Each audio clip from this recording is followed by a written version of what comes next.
Hey there, it's Dean for Gamer Assault Weekly, and this time I'm going to talk to you about Dragon Quest Heroes. There's also an obnoxiously long subtitle here, but I don't want to read all that because that would be mostly the entire video. Anywho, the game itself is actually not what you might at first think. Upon hearing the title, you probably think it's another in a long line of JRPGs, but it's actually an entirely different game than what you expect. The best way to put it is to say that this game is actually very similar to my favorite game of last year, Hyrule Warriors, in that this is a mashup of a common franchise, in this case Dragon Quest, and Koei Tecmo's Dynasty Warriors games. It happens to be very good, however. If you're a fan of the Dynasty Warrior, or Samurai Warrior, Gundam Warrior, any of those type of games, you'll be familiar with pretty much the basic equation here. You run around in levels with just large, massive swarms of enemies and mow them down hundreds at a time. This is kind of the same, but they've added quite a bit here to actually fill out the game a bit more so it doesn't feel as repetitious, which is one of the most common complaints of those types of games. The first thing you'll notice is that it does have a lot of RPG elements from the Dragon Quest series. You still level up your characters, you still get to pick what skills or abilities they learn as they level. Similar to the other Dragon Quest games, you have a large myriad of characters to play as, each with their own different weapon sets and abilities and fighting styles. So it still has some of the elements of the franchise you love. Speaking of, it also just has the overall look and feel of a Dragon Quest game. While it might not play exactly like one, the graphics are very similar. You still have the same cartoonish, smiley, goofy-looking enemies, which makes the game have a more family-friendly appeal.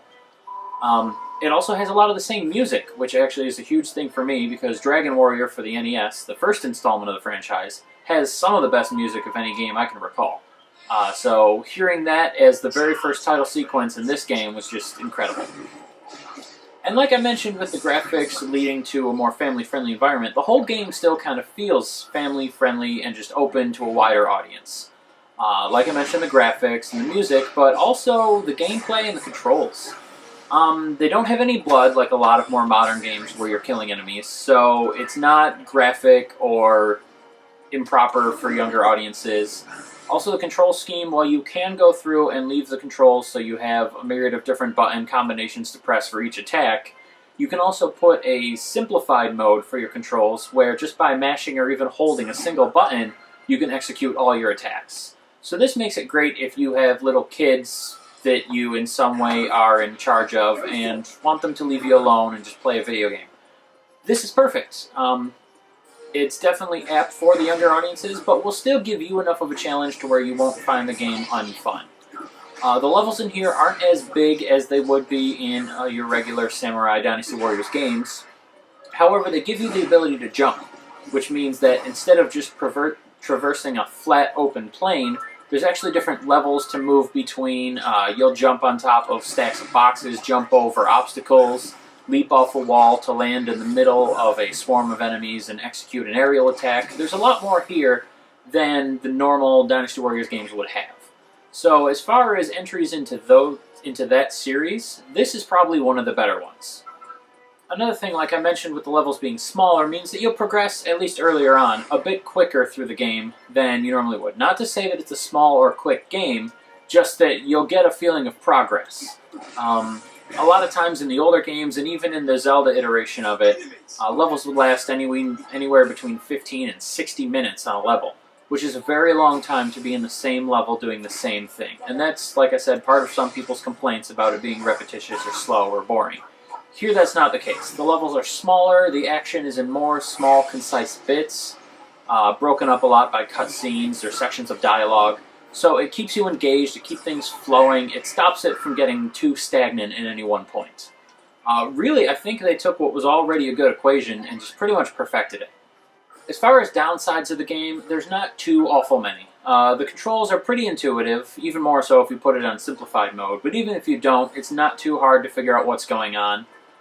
Some of the new additions, like the many different characters and fighting styles, doesn't become too cumbersome because you don't have to swap between characters if you don't want to. You're given the option, but you're not forced to use it. Likewise, they also have added a feature where you can summon enemies to fight for you after defeating them, This is very helpful. You have to do it strategically. You can't just drop an enemy wherever and think that everything will be great. You have to place them where you want them to patrol. But this doesn't feel too unnatural. It flows kind of well. It's pretty easy to use. You'll get the hang of it rather quickly. And they do a very good job with the levels as far as designing them in a way that it forces to use the abilities and features as you get to them without necessarily jamming them down your throat. Basically like a tutorial, but integrated into the gameplay. So it's pretty good. But like I said, there is a lot going on at first for you to learn. It's not terrible, but it's just worth noting. If you are going to push this on a younger audience, they may ask for help, at least in the beginning. So just keep that in mind. Also, I guess it's not as challenging as maybe some of just the JRPG Dragon Quest games that you are used to playing. It doesn't have turn-based combat. You don't have to use as much strategy and critical thinking. You still need to use some, but not as much. So some people who are die-hard JRPG fans may find this a bit simplistic.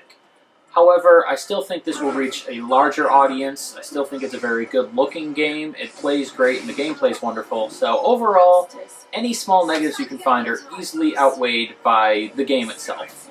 I guess overall, in the end, it's not the most complicated thing in the world. It's probably not going to be your top 10 favorite games of the year, but it looks good, it's fun to play, it's easy to pick up and just have a session with, and it's just a really fun game. And really, that's all I can say about it. So, if you'd like to see more about this and every other game you can think of, go over to our website, Gamer Assault Weekly, where we've got all sorts of news and information about current and up-and-coming games. There will be a link down there to our website, as well as our social medias, our Facebooks and Twitters and all those wonderful things. And if you're not sick of me, then over there you're going to find a link to my channel, where most recently I put up a Mario Maker challenge where one of my friends had to wear a dress. Thanks for watching, and we'll see you next time.